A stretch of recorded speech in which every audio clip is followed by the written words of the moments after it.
वक्त मज़म्मती बयानात तो जारी हो रहे हैं मुसलमान भाइयों की तरफ से, उलमा की तरफ से, लेकिन अलमिया ये है कि ये सिर्फ मज़म्मती बयानात उस वक्त जारी होते हैं जब हम सब कुछ खो चुके होते हैं, जब हमारे घर उजड़ चुके होते हैं, जब हमारी इबादत गाहें जल चुकी होती हैं, जब हम तशद्दुद का निशाना बन चुके होते हैं, जब हम जिंदा जलाए जा चुके होते हैं। अनफॉर्चुनेट है कि मज़म्मती बयान जारी करने तक उलमा का किरदार रहता है।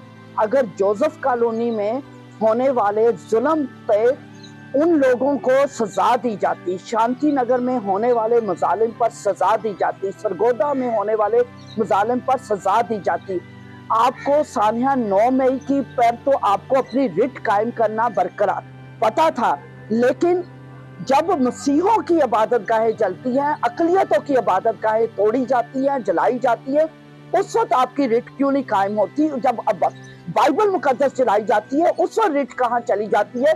पुलिस खुद खड़े होकर ये सब कुछ करवा रही है।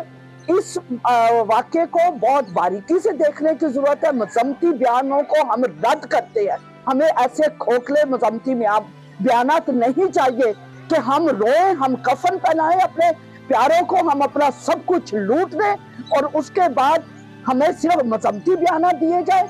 आज तक किसी को जुर्म की सजा मिली होती ना तो दूसरों को फिर कान होते कि आइंदा ये काम नहीं करना।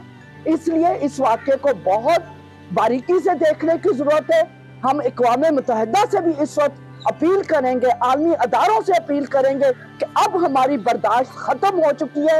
रियासत पाकिस्तान से अब हम मायूस हो चुके हैं। इंसाफ का कोई हमें डर नजर नहीं आता, कोई उम्मीद नजर नहीं आती। सुबह 7 बजे FIR दर्ज हो गई और ये हमले शुरू हुए हैं 12 बजे के करीब।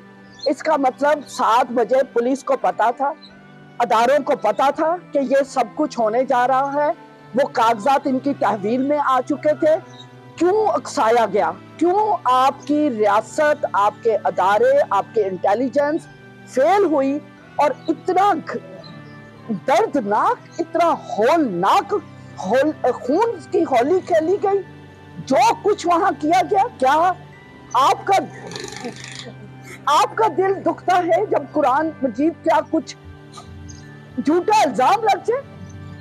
हमसे पूछो, जब हमारे सामने बाइबलों को ऊपर से फेंका गया, बाइबलों को आग लगाई गई, क्रॉस को आग लगाई गई, चर्च की एक एक चीज की बेहुरमती की गई, चर्चिस को आग लगा दी गई, 2 पूरी बस्तियां खाली कर दी गई। FIR तो सुबह 7 बजे की कट चुकी थी।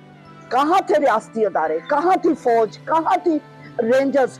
क्यों सारा कुछ तबाह होने के बाद याद आया कि अब हम दफा 144 लगा दें? ये जानबूझकर सोची समझी साजिश के तहत अकलियतों को पाकिस्तान से निकालने के लिए ये कार्रवाइयां हो रही हैं।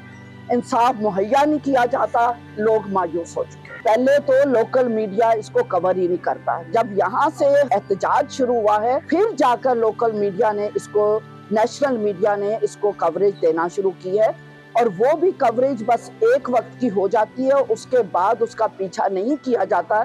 आज तक रिकॉर्ड लगा लें कि जो कुछ बदतरीन सलूक हो चुका है अकलियतों के साथ, किसी एक केस में बता दे किसी मुसलमान को, आप कह देते ये दहशतगर्द है, फिर उन दहशतगर्दों को सजाएं क्यों नहीं होती? अगर ये दहशतगर्द है, आप कहते हैं कि ये मुसलमान नहीं, ये दहशतगर्द है, ये दहशतगर्दों को सजाएं क्यों नहीं होती? सिर्फ हमारे ही सामन मसीह को जले भी हमारे लोग, चर्च में हमला भी हमारे हुआ, सामन मसीह को सजाए मौत सुना दी गई, 24 हमारे क्रिश्चियन लोगों को पाबंदे सलासल किया गया, हम पर ही जुल्म होता है।